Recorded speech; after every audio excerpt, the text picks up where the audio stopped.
Surganya wanita bakti sama suaminya, surganya suami bakti sama orang tuanya. Kenapa justru ditelantarkan? Dia lebih mempercantik rumah istrinya daripada rumah orang tuanya. Betapa banyak anak laki-laki yang tidak peduli dengan orang tuanya.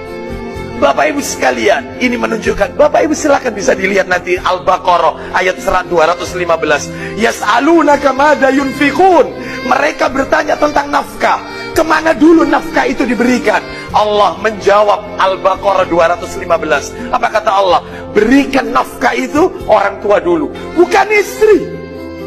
Bagaimana hukumnya seorang istri membantu ibundanya tanpa izin dan sepengetahuan sang suami? Jawabannya adalah duitnya siapa? Para istri, jika duit suamimu kau berikan kepada siapapun harus izin. Kalau tidak izin, Anda durhaka kepada suami. Tapi kalau duitmu sendiri yang engkau berikan tanpa izin sang suami, boleh-boleh saja. Wong duitmu suka-suka kau bagi-bagi masjid, pesantren, duitmu sendiri. Tapi bukan duit suami. Suami kalau ingin memberikan uangnya kepada siapapun juga boleh. Dan haram seorang suami memberikan duitnya istri kepada orang lain. Artinya, jika ada seorang istri memberikan uangnya kepada ibundanya tanpa sepengetahuan sang suami, sah dan tidak dosa, enggak masuk wilayah kafir biarpun diancam kafir. Seorang suami yang memberikan uang kepada ibundanya, ayahandanya, asalkan duitnya sendiri, sah. Asalkan urusan nafkahnya sudah dipenuhi kepada keluarganya, sah dan dapat pahala. Cuman sekarang pertanyaannya adalah, tadi yang bertanya di Taiwan, memangnya kenapa suamimu kalau tahu, rupanya suaminya kalau tahu marah, berarti suamimu kayaknya bukan manusia beneran. Nah, wong istri yang bantu ibunya kok gak senang, itu bagaimana? Makanya kami ingatkan, para istri yang solehah, ajari suamimu semakin hari semakin baik kepada bapak ibunya. Para suami, kalau kau suami benar, ajari istrimu semakin hari semakin baik dengan bapak ibunya. Selalu tanyakan, Mi, istriku tercinta, kau sudah ngirim apa ke ibumu? Belum, Ma. Ini aku kirim duit. Itu hebat. Ini malah melarang istri mau berbuat baik ini. Jangan-jangan bukan manusia yang sesungguhnya, jelmaan dia itu. Istri yang berbuat baik kok dilarang, diancam masuk wilayah kafir. Justru Anda sebagai seorang suami, didik istri, sering kirimi, Ma, yang ini adalah uang sakumu, uang bulanan. Ini ada tambahannya untuk ibumu. Ini baru hebat. Suami soleh ini model-model begini ini nih, soleh semua ini. Ada istrinya mau berbuat baik pada ibunya dilarang. Ada lagi yang parah lagi, suaminya bantu ibunya sendiri marah-marah. Wanita jin itu. Awas, yang merasa jadi jin sadar di sini. Ada, angkat tangan mau didoain khusus. Yang merasa jin doain khusus. Angkat tangan. Ada angkat tangan tuh. Amin. Janganlah, suamimu itu adalah punya kewajiban berbakti kepada ayah ibundanya. Maka sebagai istri yang solehah, Anda harus dukung dia untuk berbuat baik kepada bapak ibunya. Bahkan rumus rayuan yang paling dasar adalah pantulan. Kalau Anda merayu, Bang, cintaku kepadamu segede gunung Himalaya, biasa.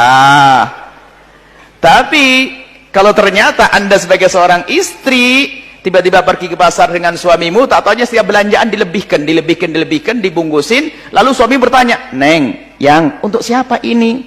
Diam aja, tenang aja, Bang. Teman dulu, untuk siapa ini? Untuk ibu. Ibu siapa? Ibu kan sudah meninggal. Bukan ibu saya, ibunya abang dong. Jatuh cinta yang kedua kali. Jatuh cinta yang kedua kali. Ini mau berbuat baik malah dilarang-larang. Diam-diam tambah benci pada dirimu. Ini ibuku yang melahirkanku, kenapa tidak boleh? Biasanya akhirnya menjalani hidup hanya terpaku.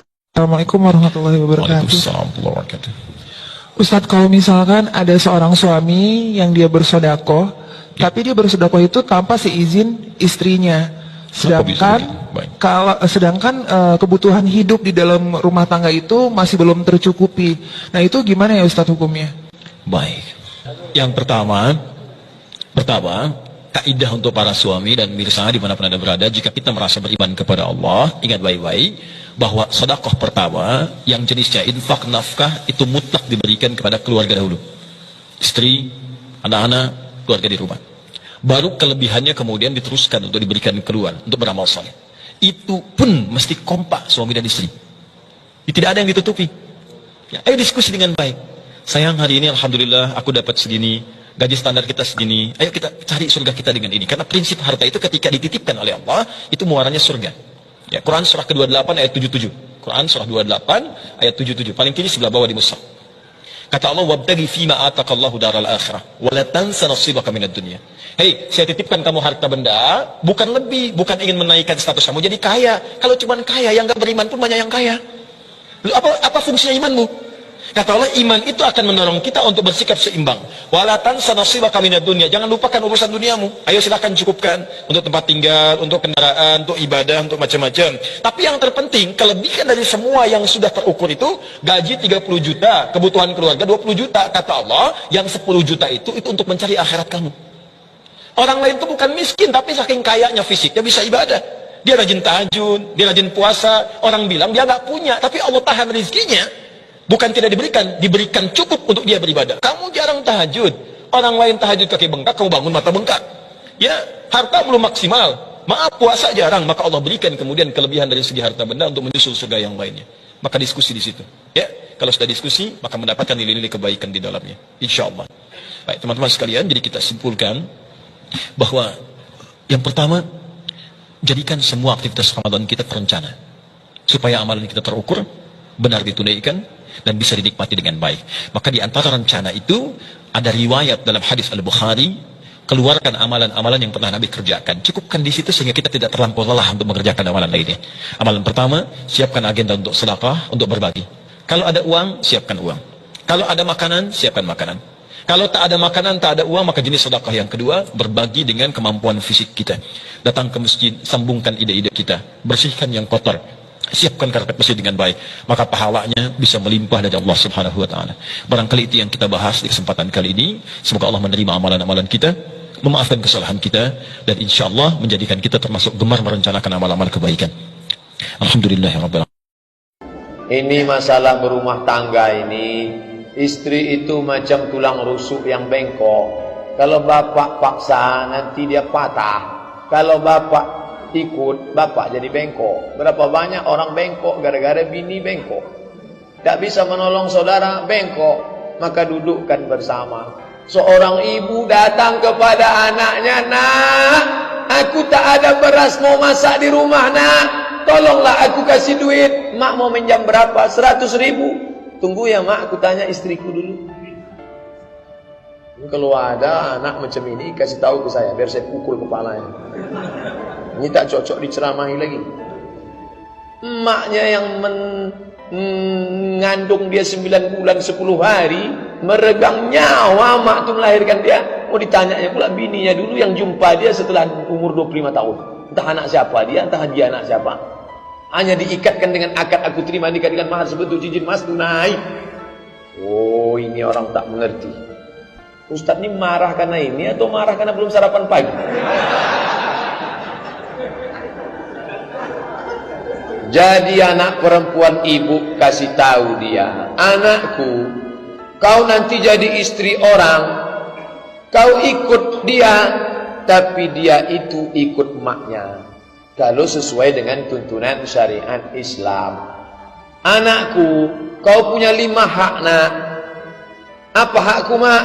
Suamimu wajib memberi kau 5, makan, pakai, tempat tinggal, perhatian, pendidikan. Makan, pakai, tempat tinggal, pendidikan, perhatian. Masalah dia mau membelanjai orang tuanya, hasil dari usaha dia, itu bakti dia nak. Tak usah kau urus-urus. Itu disampaikan ke anak perempuan kita. Anak laki-laki kita juga didudukkan. Kau jangan diam-diam, kau mesti bicara. Ada namanya akhlak. Ini tak bisa disampaikan pada nasihat pernikahan. Petantun, petatah, petiti, pantun, petatah, petintih dari jam 7 Ustaz Somad itu datang sampai jam 9. Akhirnya barulah masuk. Jumpa itu, ini segala macam kata sambutan habis. Sungkem itu, ini menangis-nangis, meraung-raung, meratap, habis jam 11.